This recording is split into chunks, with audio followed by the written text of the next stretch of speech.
Hello friends, मैं शालिनी एक बार फिर से स्वागत करती हूँ आप सभी का अपने चैनल रोजगार विद शालिनी में। आप सभी लोगों ने अपनी बहुत सी ज्यादा प्रिपरेशन कर ली है और आप लोगों ने टीचर्स के रोल्स को देखा है कि आखिर टीचर किस तरीके से बच्चों को पढ़ाते हैं, क्या क्या रोल को निभाते हैं, किस तरीके से रूल्स एंड रेगुलेशंस में रह के बच्चों को सारी चीजों को सिखाते हैं। तो आपने टीचर तो सीख लिया कि टीचर आखिर होता क्या है, वो कैसे कैसे काम को करता है, लेकिन क्या आपको पता है कि जो सीखता है, जो लर्नर है, जो शिक्षार्थी है, उसके क्या क्या रोल होते हैं और हम लोग कैसे पता कर सकते हैं कि शिक्षार्थी की क्या मुख्य भूमिका होती है और शिक्षार्थी कैसा होता है। ये आपसे क्वेश्चन पूछा जा सकता है, आपके क्वेश्चंस में बनते हैं, ये आपके इंटरव्यू क्वेश्चन में पूछे जाते हैं, एमसीक्यू में बनते हैं, आपके जितने भी टीचिंग लर्निंग एग्जाम्स होते हैं उसमें बनते हैं।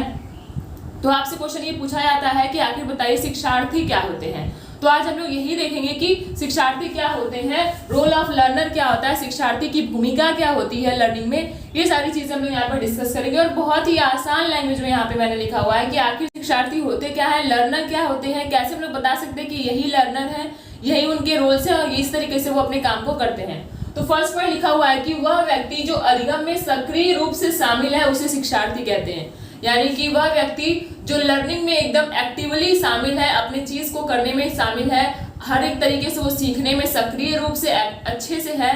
एक्टिव है, हर एक जगह हर एक काम को अच्छे तरीके से सक्रिय रूप से सीखना चाहता है, किसी भी चीज को करना चाहता है, उसे हम लोग शिक्षार्थी बोलते हैं। शिक्षार्थी सिर्फ छोटे बच्चे नहीं हो सकते, शिक्षार्थी कोई भी हो सकता है, बस उसके अंदर एक एक्टिवनेस होनी चाहिए, सीखने की ललक होनी चाहिए, चाहे वो 40 साल का हो, 50 साल का हो। जैसे पढ़ाई की कोई उम्र नहीं होती, उसी तरीके से सीखने की भी कोई उम्र नहीं होती है। शिक्षार्थी हम लोग उसे बोल सकते हैं जो लर्निंग में एक्टिव है, जो सीखना चाहता है, जो सक्रिय रूप से हर एक तरफ भागीदारी करता है, और शिक्षार्थी उसी ये कहते हैं जो कि ज्यादा एक्टिव होता है। अगर कोई लूज पूज पढ़ा रहा है, जिसको नींद आ रही तो सो जाए, जिसको खाने का मन नहीं कर रहा तो वो खाए नहीं, इस तरीके से शिक्षार्थी नहीं होते हैं। शिक्षार्थी मतलब कि वो एक्टिव होते हैं हर एक तरीके से, चाहे उनका ध्यान हो, चाहे उनकी किसी भी चीज की एक्टिविटी हो, वो हर एक चीज में एक्टिव होते हैं। जैसा कि आप लोगों को पता है कि आप लोग बिहार की भी प्रिपरेशन कर रहे होंगे, तो जो लोग अभी इस वक्त सो रहे होंगे, जो लोग अपनी तैयारी को अच्छे तरीके से नहीं कर रहे होंगे, जो लोग सीटेट का भी पेपर देने वाले और अभी तक सो रहे होंगे, क्या वो शिक्षार्थी कहलाने के लायक है? तो बिल्कुल भी नहीं, क्योंकि उनके अंदर वो एक्टिवनेस ही नहीं है, वो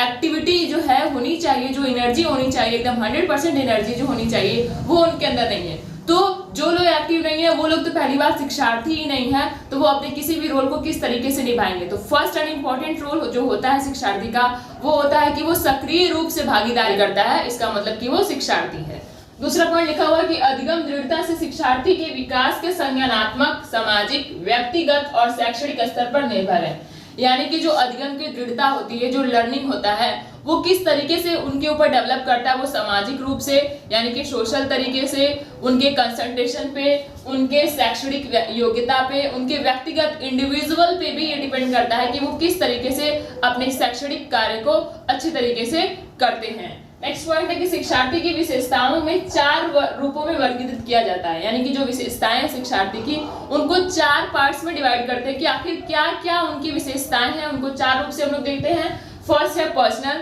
कि उनका पर्सनल क्या क्या चीजें हैं। नेक्स्ट है एकेडमिक, कि वो किस तरीके से अपने एकेडमिक को अच्छे तरीके से परफॉर्म कर रहे हैं कि नहीं कर रहे हैं। नेक्स्ट है सोशल, यानी कि वो सामाजिक रूप से भी सही तरीके से है कि नहीं। सिर्फ शिक्षार्थी उन्हें नहीं बोलते जो कि सिर्फ अपने एकेडमिक में या फिर अपने पर्सनल लाइफ में अच्छे तरीके से चल रहे हैं, उनको सोशली एक्टिव होना, इमोशनली कंट्रोल्ड होना और कॉग्निटिव संज्ञानात्मक जो उनके अंदर विकास होता है, ये सारी चीजें होनी चाहिए, तभी हम लोग एक बेटर शिक्षार्थी उन्हें बोल सकते हैं, एक बेटर लर्नर बोल सकते हैं। तो आपसे ये 4 पॉइंट्स करके आपसे एमसीक्यू में क्वेश्चन बनते हैं या फिर आपके इंटरव्यू हॉल में भी आपसे पूछे जाते हैं कि आप लोग टीचर के तो हर एक क्वालिटी को सीख के आए हैं, लेकिन अच्छे तरीके से शिक्षार्थी के रोल को भी पढ़ के जाना है कि अगर इंटरव्यू से आपसे टीचर के अलावा बच्चों के भी बारे में पूछे तो आप लोग उनको अच्छे तरीके से जवाब दे सके। और आप लोग के लिए भी कि आप लोग अच्छे तरीके से एक्टिव रहिए, एग्जाम का दौर चल रहा है तो आप लोग किसी न किसी चीज में सिलेक्शन जरूर ले लीजिए, हर एक फॉर्म्स आ रहे हैं उनको भरते रहिए, अच्छे तरीके से अपनी तैयारी को करते रहिए, ताकि एक्टिवली होकर आप लोग हर एक एग्जाम को दें और हर एक एग्जाम में आपका सिलेक्शन हो। तो मेरी तरफ से बेस्ट ऑफ लक है, आप लोग अच्छे तरीके से पढ़ते रहिए। अगर आप लोग की कोई भी क्वेरीज है तो आप लोग कमेंट बॉक्स में कमेंट करिए, आपको उसका जवाब मिल जाएगा। Thank you.